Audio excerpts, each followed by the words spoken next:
Village situé à plus de 1400 km de Niamey, Asamaka est aux portes de l'Algérie, plus précisément à une trentaine de kilomètres de Ingezam, la première ville frontalière de l'Algérie. Un village où les migrants qui y vivent sont plus nombreux que la population locale.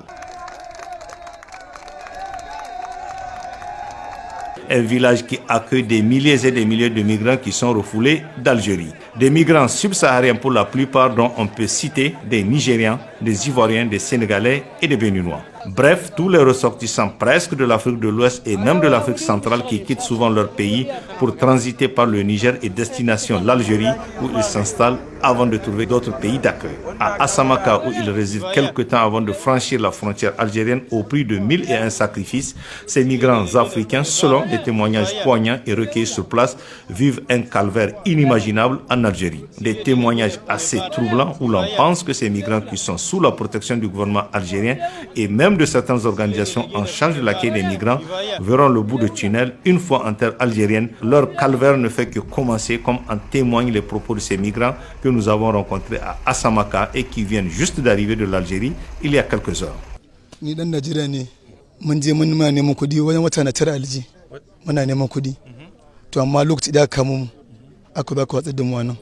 Je viens du Nigeria. J'ai fait 9 mois en Algérie en train de travailler. C'est sur nos lieux de travail respectifs que les forces de défense et de sécurité algériennes nous ont arrêtés.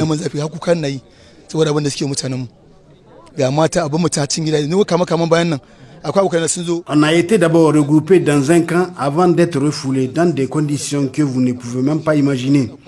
On a été entassés comme des objets tout en nous frappant. Beaucoup d'entre nous ont été blessés et d'autres ont contracté des maladies sans avoir droit aux soins. Comble de malheur, tous nos biens et objets de valeur ont été retirés. Téléphones portables, montres et bijoux. Je suis nationalité guinéenne. Nous les migrants, même ici, comment ils traitent les gens. Les tamaracètes algériens, ils ne sont pas honnêtes.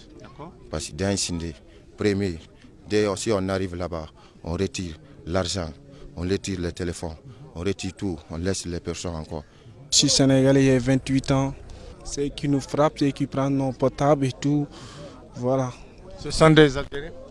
Si, il y a deux parties. Un parti algérien, l'autre là où c'est les Blacks, c'est les l'Afrique de l'Ouest. Ils sont là-bas? Ils sont là-bas avec les couteaux et tout, voilà. Parce que c'est les Kepsos qui nous vendent. J'ai pu le Bénin. Donc j'ai passé à peine 4 mois en Algérie. Je suis arrivé là-bas le 6 novembre. Ils ont arraché nos téléphones avec les sous qui étaient là. Ils ont tapé les hommes qui étaient mariés, ils ont tout ramassé. Je demande à notre cher président et les autorités communales ou départementaux de venir à notre aide. Nous souffrons ici. Je n'ai pas aussi dit que les autorités nigériennes ne font pas de leur effort pour nous fournir la nourriture. Mais c'est entre nous, on ne s'entend pas. Je viens de Côte d'Ivoire. Quand ils nous attrapent et nous laissent, et puis ils prennent l'argent avec nous et nous laissent et nous envoient. Des fois, ils nous prennent, on nous a gardé un peu de temps, l'argent qui est avec nous, avec le téléphone, ils prennent avec nous et puis ils nous laissent.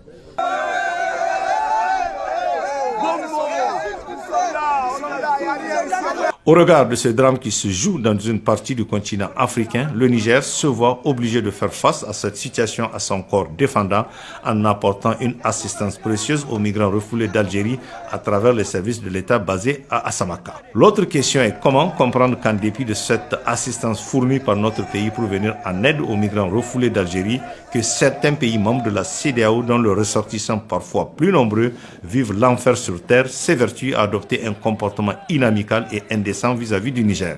Où est la reconnaissance et l'esprit de solidarité envers le Niger qui doit primer en pareilles circonstances?